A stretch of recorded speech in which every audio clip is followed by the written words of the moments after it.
We'll be in Hollywood in a week. You might be. My name is Kelsey Dew, and I'm with the Edgecombe County Veterans Military Museum. It is July 5th, 2017, and we are in Tarboro, North Carolina. I am interviewing Mr. Jerry Thompson. Okay, so can you please state your full name? Gerald, Gerald, middle initial K, last name Thompson, Thompson. And what is your date of birth? 481304112. That's mine. That's mine. That's not They'll all know what that was. Now tell me, ask what was the question again? When's your birthday? March 23rd, 1933 I was born. And where were you born at? Dallas, Texas. And what branch of military service? Flew in the Air Force. And what years? Oh my, let me think about this for a minute. That gets hazy. 1953. Started flying in 54. Started training in 54. Flew through the next 58. 4 years have been 58, and about 4 more years would have been 62, I guess, something like that. 58 and 62, something of the sort. Excellent. I didn't fly continuously, but I did flew during that period of time. What made you join the Air Force? Because when I was a little boy in World War II, there were airplanes flying all around where I lived, and I used to lie on my back and watch those guys up there flying and think, I'd like to do that. And I always had that in the back of my head, that little bug biting me saying, why don't you go fly airplanes? When my time came and my turn came to go and spend my time in the military, I was asked what I would like to do, and I told them, well, I'd like to fly airplanes if you got any pilot openings. And they said, well, we don't have any right now. But we may have some training slots open. Would you want to be? And I'd do that. So I qualified for a training slot to train for pilot in the Air Force. Spent, 12, 14 months doing that. Some other stuff here, there, and yonder. Where did you enlist in Dallas? No, I didn't live in Dallas at that time. I had long ago left Dallas, lived in Houston at that time when they were trying to draft me. They weren't trying to, they were doing it.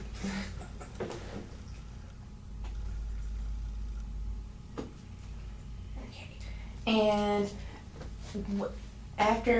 so when you joined and went through boot camp, what was that like? What was what? Boot camp? Boot camp was not boot camp for us, for pilot trainees. We had something called pre-flight. And as we went in, from civilian life with no military experience, we went into a branch called the Aviation Cadet Corps. And it was modeled on the cadet corps at West Point and Annapolis. And we were in that thing for months and months and months, and they just about killed you. And you wished you were dead all the rest of the time, but they didn't quite put enough pressure on to kill you. And this was no flying involved. This was all military procedures, courtesies, the whole shoot match, learning about the military, how it functions, who does what, as supposed to do this, that, and the other.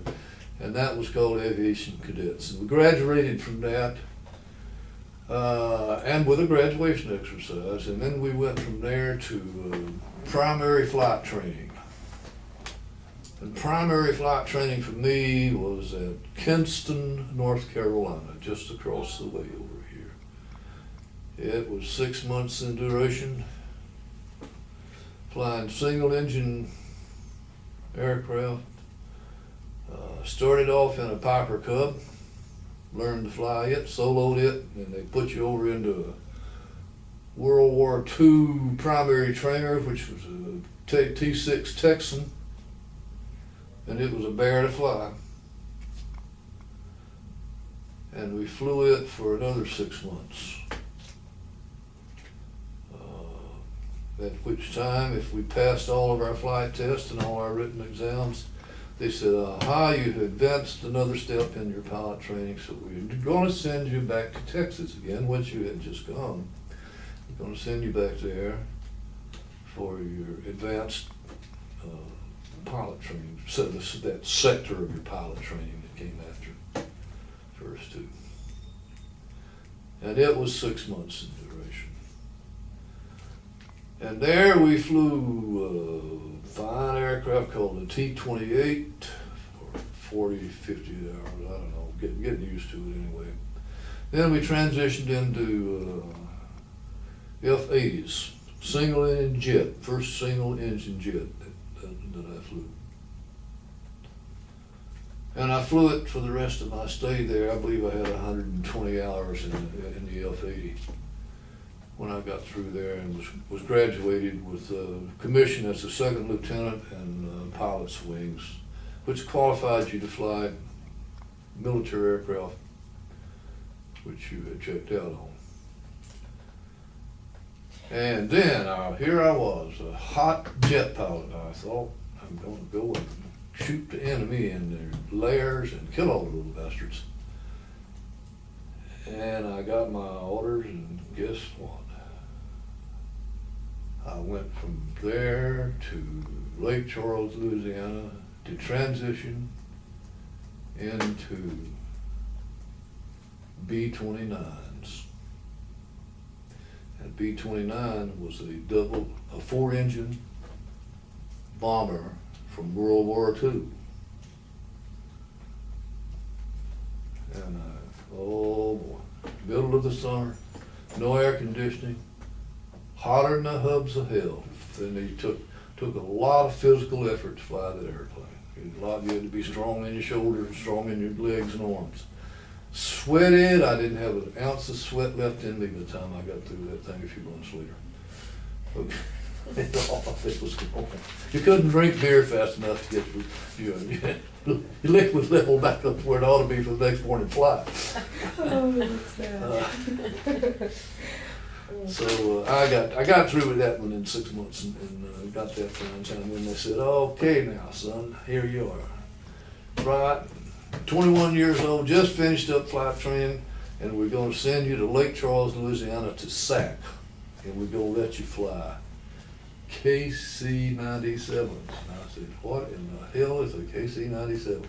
They said, it's a big 4-engine prop-driven airplane that will carry 60,000 pounds of JP4 in it.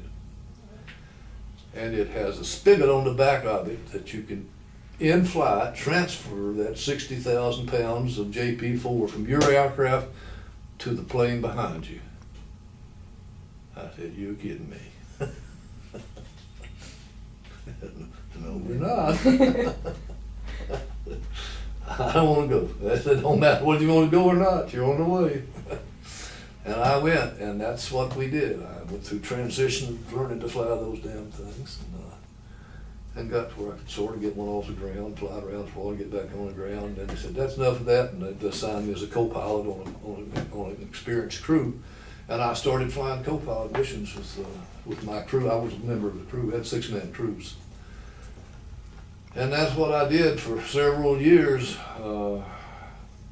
And you worked your way up. I never did get all the way up being checked out as an aircraft commander, but you work up by stage by stage by stage. And I was ready to be checked out as an aircraft commander when I said, no, my tour is up and I'm going home and popcorn for a living, or do something else. And I did.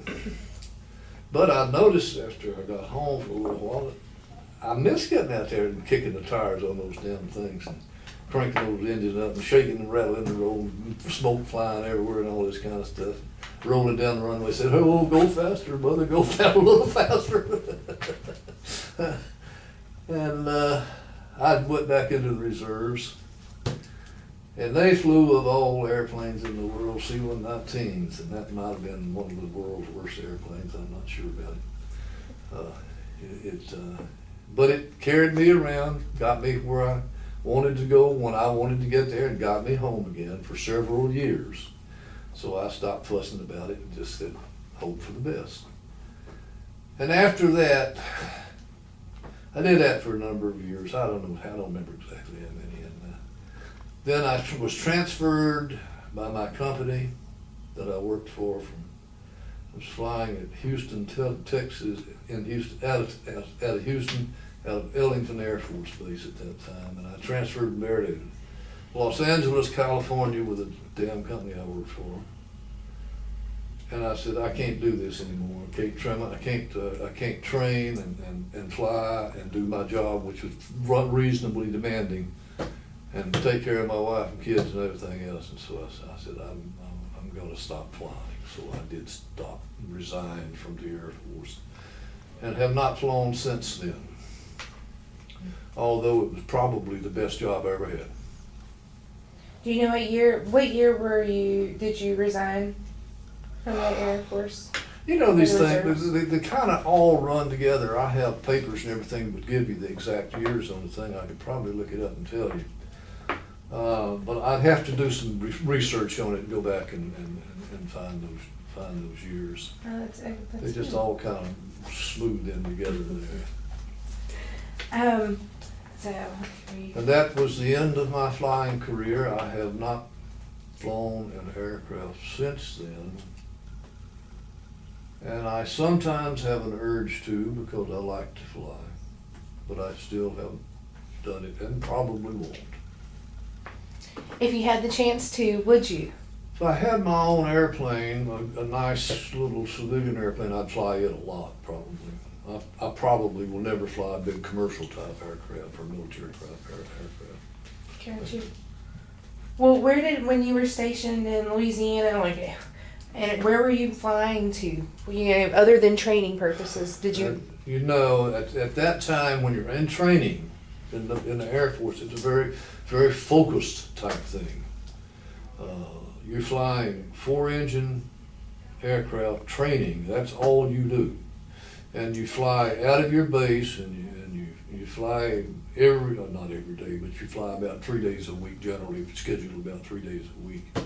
And you fly with an instructor pilot, and you go out and do certain things. First, you learn how to start the engines, and then you learn about all this stuff. Then you learn how to set everything up and take off, and then you learn how to climb out, and then you just how to level the thing out and get everything adjusted for level flight training. And then you get all that done, the pilot said, let's go back and shoot some landings. That's what, here you go. And you go back and enter the pattern like you're supposed to. And the first time, you haven't done this before in this airplane, in this particular field. Go back and enter the pattern and set the thing up. Fly it downwind, back crosswind on final, and hopefully you get it on the runway in one piece, with you and the instructor pilot both talking to each other. Sometimes they are and sometimes they aren't. But you practice that dozens and dozens and dozens and dozens of times. And if it's on a hot day in South Louisiana, the temperature's about 130 in the cockpit. And you can sweat a gallon, I'm sure, a gallon of fluid out in 15, 20 minutes. Easy. Because you just sit there in a puddle of sweat, everything's soaking wet. Now that was an aircraft that did not have interior air conditioning. As we progress into newer aircraft, they did have that. But anyhow, I went through that thing, flew it, I forgot, had 40 hours or whatever it was, I don't remember how many hours we flew that, and just to make the transition into it. Then I went from there to, was assigned to a air refueling squadron, Lake Charles, Louisiana.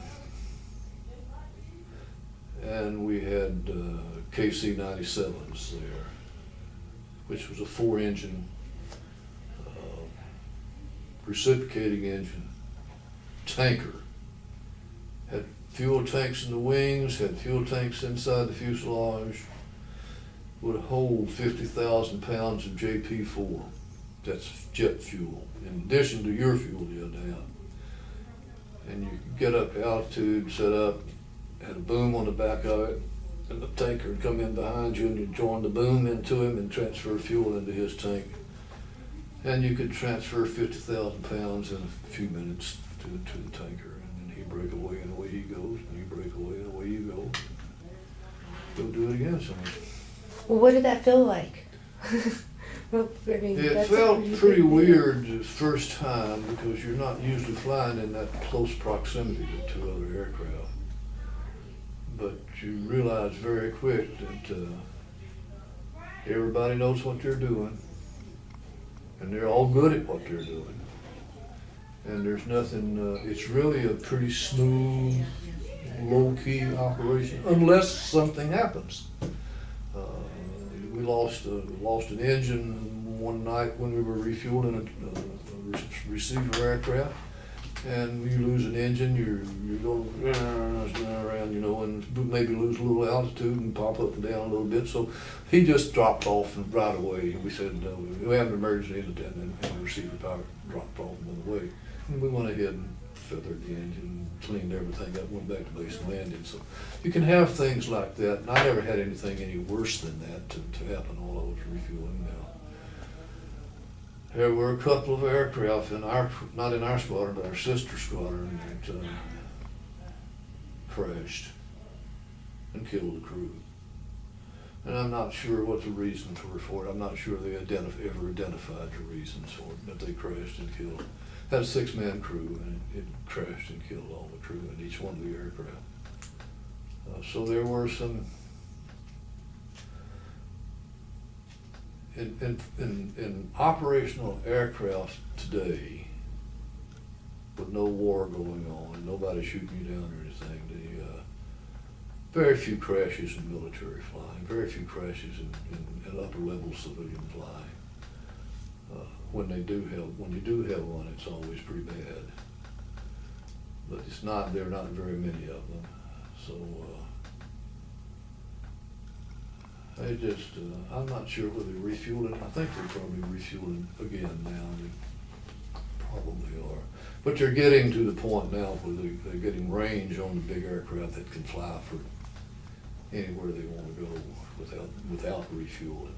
I'm talking back about in the late 50s and early 60s for all the stuff that I was doing there. True. And that's about it. That's about where my experience ended at. Well, how do you think the experience you had in the Air Force affected your life when you got out? Or did it? Yeah, maybe about 10 years older. That's what it did. Other than that, being an officer and pilot in the Air Force is not a hindrance when you start applying for jobs and that sort of thing. It's pretty well recognized as being something of an accomplishment, and you're given credit for it. Now, I was an engineer, and there was some relationship between what I did and what I did as an engineer, so I got more credit for it than some other people did. So there was a relationship there. But you don't always get credit for it. It doesn't always show up in your rank or in your paycheck or anything else. But a lot of military experience is very useful when you start applying for certain civilian jobs. Yeah. You couldn't get the kind of flying experience I got anywhere except in the military. Just you could not. You can't get a big 4-engine aircraft with a 6-man crew and fly that damn thing around for hundreds of hours. Any other way but the military. That's the only way you can do it. Or the airlines, and the airlines get all of their pilots. Pick the military pilots they want to hire them. Yeah. Which I thought about doing incidentally instead of being an engineer. What was your highest rank while you were in? I don't think I asked that, and I need to write that down. What? Say that again. What was your highest rank? My highest rank while I was actually flying was captain, and my highest rank I made was major, reserve major. But I never assumed that rank on active duty. It was a reserve rank. The major rank was. The other ranks I did. Most of my flying I did as a captain.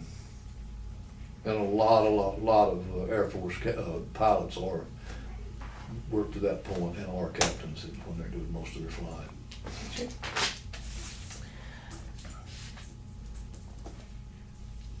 Do you keep up with any of the people that you served with? I did for a little while. Several of them are dead.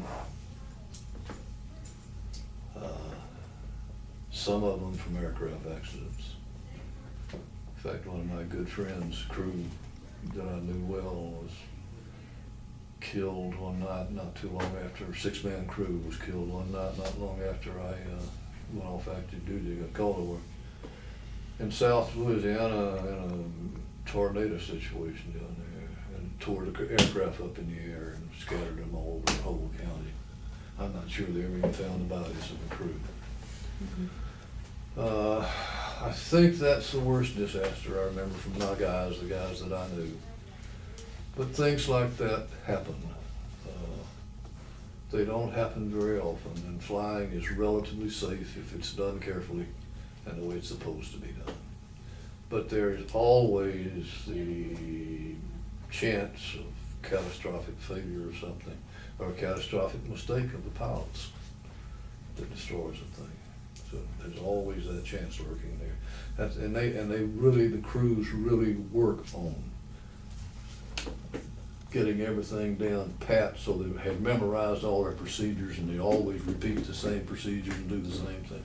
They really work hard on doing that to eliminate this business of somebody flipping the wrong switch and damn aircraft crashes and everybody burns up.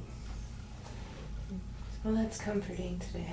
And Lots of practice. And flying is, even military flying is probably a casualty rate, or the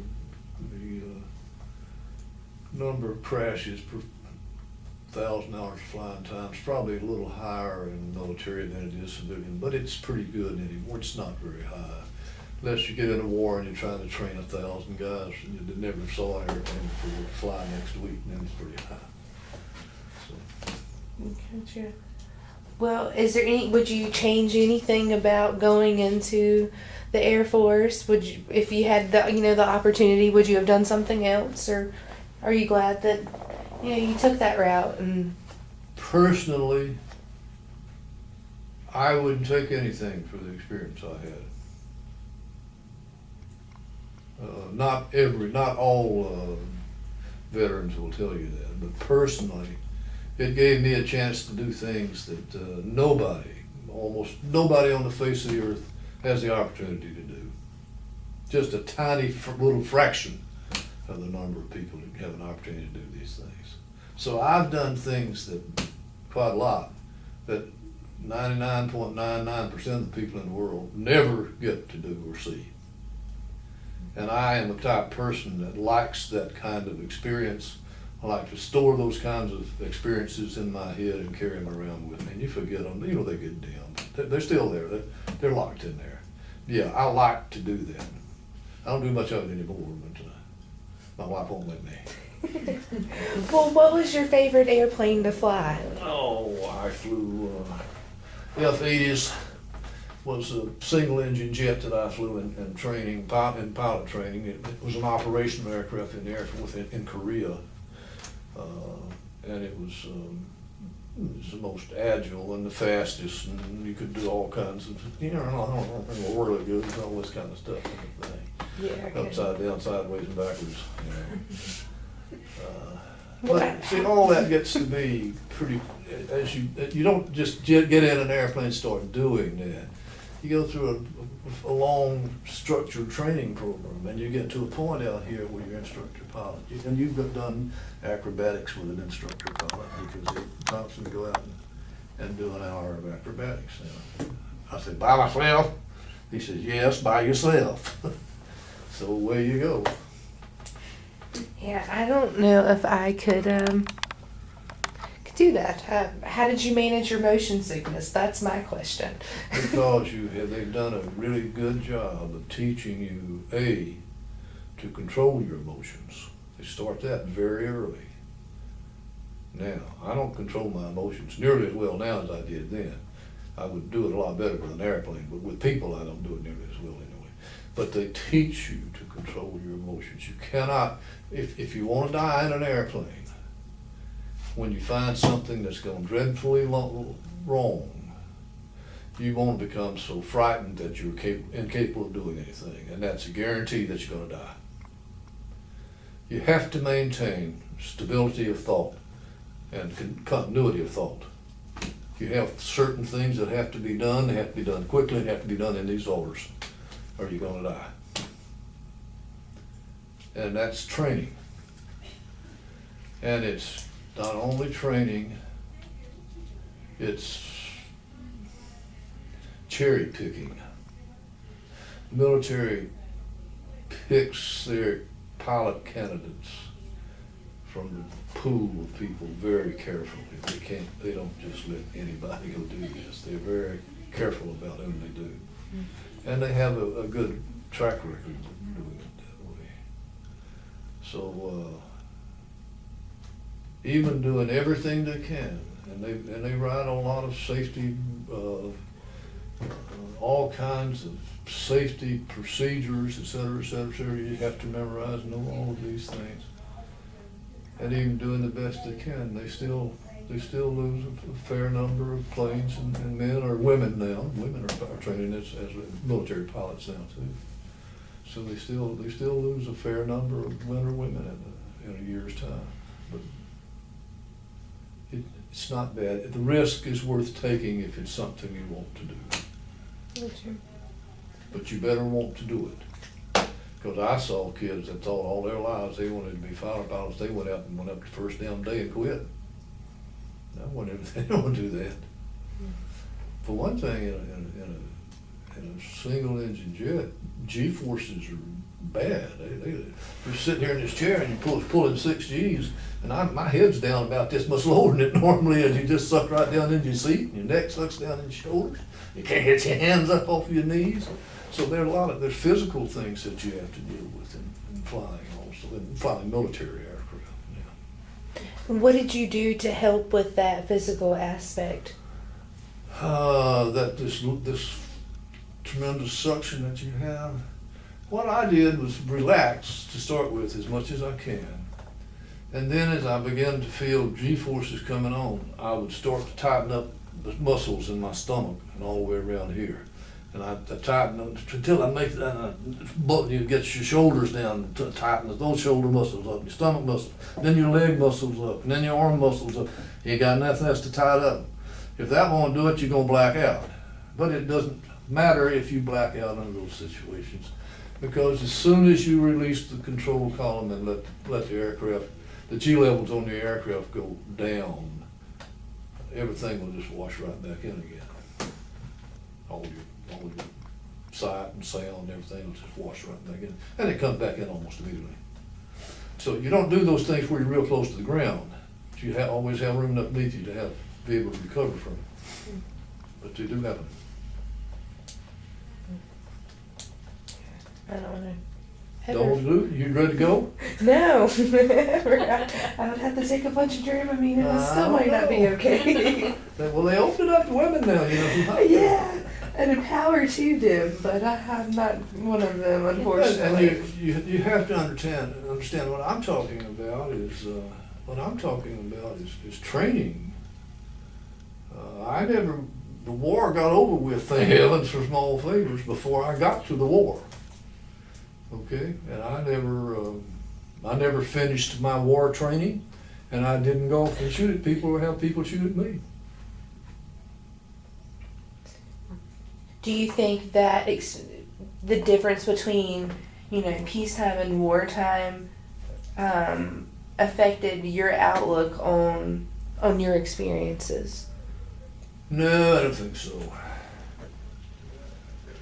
It didn't affect my outlook on anybody or anything very much. And I don't know whether I'm going down the right path here or not, but I guess maybe I am, because, me, the other guys in my unit were going down this path here, and we had a job we wanted to do out here. And an enemy unit over here was going another path to do that same job out there. And we didn't hate each other, they were just, for their country, supposed to do something, and we, for our country, were gonna do something. And if we got together out there, somebody's gonna get hurt, but I don't think we hated each other for that. And I'm not a combat veteran, so I'm not qualified to speak on that particularly. That's a thing of their own. You'll have to go find one of them. I can speak about it up to that point, but I won't say a word about combat. I did no combat. That's true. The only combat I did in those bars. Well, I'm glad that turned out okay. And mostly that was running. Apparently you could run fast because you're here to talk to me today. So, Yeah. Is there anything else you'd like to talk about? I haven't asked you a lot I've of talked questions. about way more than I know anything about No, already. you've done absolutely wonderful, and I appreciate you taking the time to do so. I want a case of good beer for him. Never mind that. We'll pass on that. I hope. Did you get that camera? I'm pretty sure they did, which it'll be okay. Oh, let me see what we got. But I feel like there's so many people that are much more qualified to talk about this than me. I just know the little surface areas. I really. Well, it's important to hear your story too, because everybody's is unique and everybody has a different experience. And your experience with your training and everything you have done is completely different than the next guy that might come in and did the same trainings at another camp. So We all went through appreciated. basically the same things, but it'll never be told the same. I Yeah. mean, anybody else would tell the same thing I just told you this morning. You might not even recognize it as being the same process. Yeah, and that's why it's important. So I appreciate you taking the time to speak with me. And again, if you have anything else you can say, awesome. If not, I'll turn the camera off. And I'll tell you this, a friend of my roommate was, when we were in flying T-33 single engine jet in training, we were flying over out of Bryan in eastern Texas, and he was out, we were all out, and Ben didn't come back, and all Ben's crashed. What happened was Ben had been flying around over in eastern Texas, we raised a lot of cotton. And Ben did have a flame out on his engine, and he had to go down. He wouldn't hold to stay up with no engine. And Ben set up a landing pattern on a cotton field down there, and down he went, hit the ground in the cotton field, sliding out through the cotton field. And there was a black man plowing with a mule out there. Well, he was right in Ben's path. And the black man saw the plane sliding toward him, so he unhitched the mule, and he and the mule ran off, and Ben ran over his damn plow with the airplane. He couldn't change it. He had no way to change anything. Yeah. The plane was just sliding, but Ben hit his plow and tore the plow out and tore the plane up. So, and Ben was my roommate. but he was all right. He was all right. Yeah, well, he was a little shaky for a while, but he was all right. He handled it pretty well, actually. Oh. Yeah. Well, that's a good note to end on, because that's funny, and I'm glad that everyone ended okay with that. The poor plow, but in the plane, but The mule was okay. the mule and the men were all right. Okay. But, there were, anything you do, like flying high-performance airplanes, there are mistakes made and accidents happen and people die. And we didn't have very many, but we had some that people died, and there's no way that I know around it. It's the way it is. You just get up every morning and say, Lord, if you don't mind, I'd rather it not be me today. And you go off, and it's always been a mystery to me, and I don't know that I really don't understand it. I don't know. It's always been young men, because they're the ones who've always flown fighter planes. And it's always a mystery to me how during World War II, these guys would get up in the morning, they'd say there should be 20 of them in their squadron, and they were going to fly a mission that day, and they know they're going to lose somewhere between 10 and 13 of them, somewhere in that range. Most of them killed, but at least shot down and captured. And they get up and they put the pants on and they shave and they eat breakfast and they do all this stuff, and they go get in their damn planes, and away they go, and they go out there, and sure enough, there's 13 of them disappeared. And it takes a special courage to do that. I never was sure I was that brave. I was always of the opinion that I might get my plane off the ground, and if the fighting was over there, I might go over here and see what I could find off over here somewhere, maybe over there somewhere. No, you don't do that. It's amazing how much loyalty you build up to a group of people like that you go through training with like that. how tremendously loyal you are to each other. And you think, if I don't go, something could happen that I could keep from happening if I was there.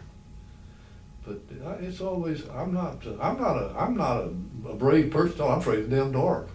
But I've always wondered about. But I did the same thing. I would have gone anywhere with the group and stayed with them anywhere, anytime. And we all were that way.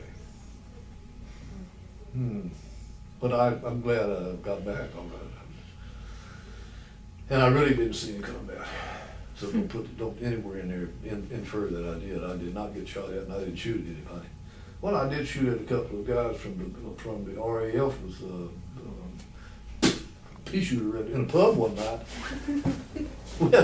We had a battle with a bunch of shooting each other with pea shooters. Oh, Then we said I drank all the beer they had. okay, that's the life of the military, right? I don't think that's changed. Well, it wasn't all bad. There was fun involved in it too. It really was. There was fun involved in it too. Actually, I did most of my flying. I'm flying that damn big old 4-engine tanker that I was talking about.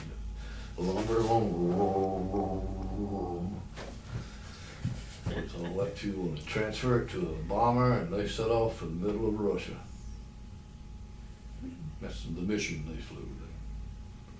We'd refuel them just on their IP point and go back and head toward Russia. Of course, they didn't, unless the whistle blew, they didn't penetrate Russia, but they flew to the border and then came back. All that stuff's going on all the time out there. You don't know anything about it. It hasn't been going on for years. Take one little mistake by somebody. Flash. Somebody makes a mistake, does something they weren't supposed to do, and the whole damn thing takes off. Kaboom. We need to stop doing those things, damn it. And hopefully, we're all gonna stay safe and. Yeah, I don't know.